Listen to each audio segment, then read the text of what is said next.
We have the deep excavation raffle draw for tonight. This is intended for the Excavator Lotto purchase raffle promo. So promo period was from November 20 to December 3. So mechanics as usual. Every purchase of the Excavator Lotto will earn you one raffle ticket.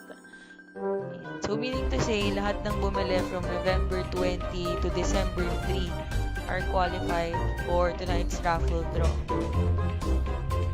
So all purchases made during the promo period will be automatically included, and you are only allowed to win once on tonight's raffle. So we got 30 winners of 200 e-coins and 10 winners of 400 e-coins.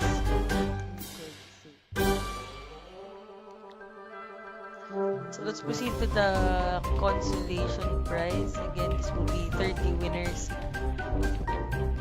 For the Excavator Lotto, you can get the Ash 12.7. So mahirap yung mga baril natin. Bison.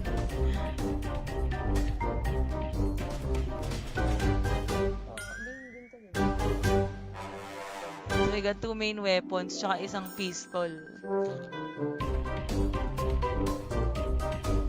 So with the raffle for today, what you will be seeing starting from now on will be the IGN and not the username. So again guys, in-game name po ang lilitaw.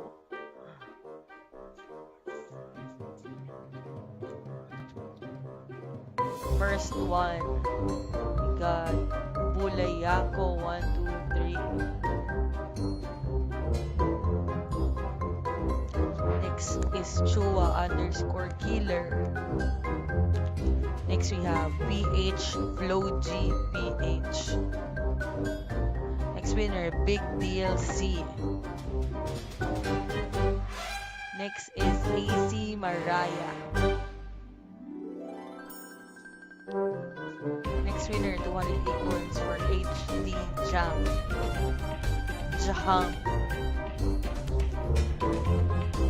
Next, to Jupiter. Number 9, R_Raptors_21. 10 is Jamaica_52. 11____Marks.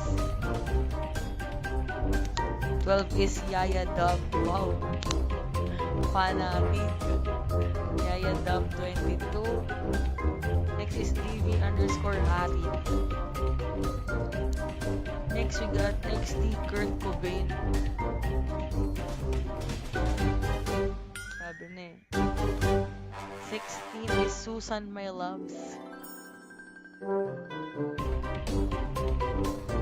16. 17 Mark Parko.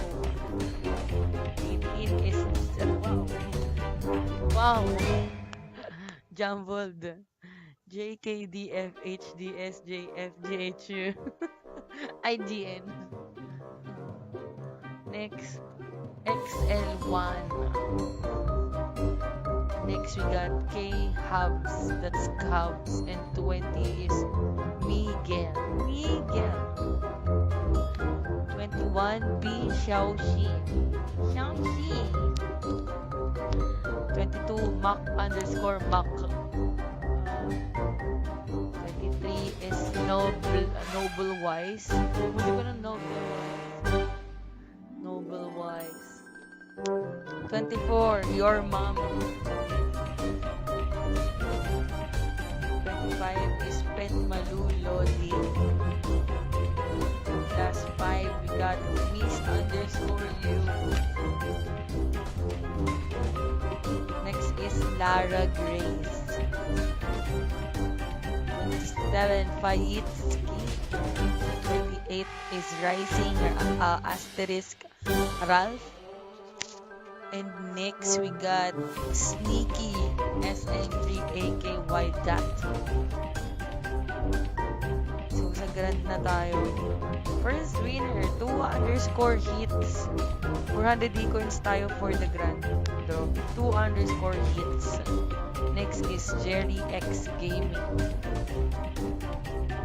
Number 3, YPG Aaron. Number 4 is Mr. Ilocano. Next we got SKDT1 *MYI. Next we got Ayat01.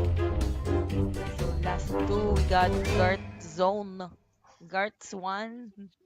And last is Boss Junjun. So that's a total of 40 usernames. IGN pala. Sana yun. So for the prizes, that will be automatically inserted into your accounts. All you need to do is wait The list of winners will be posted on the website, which will be crossfire.ph.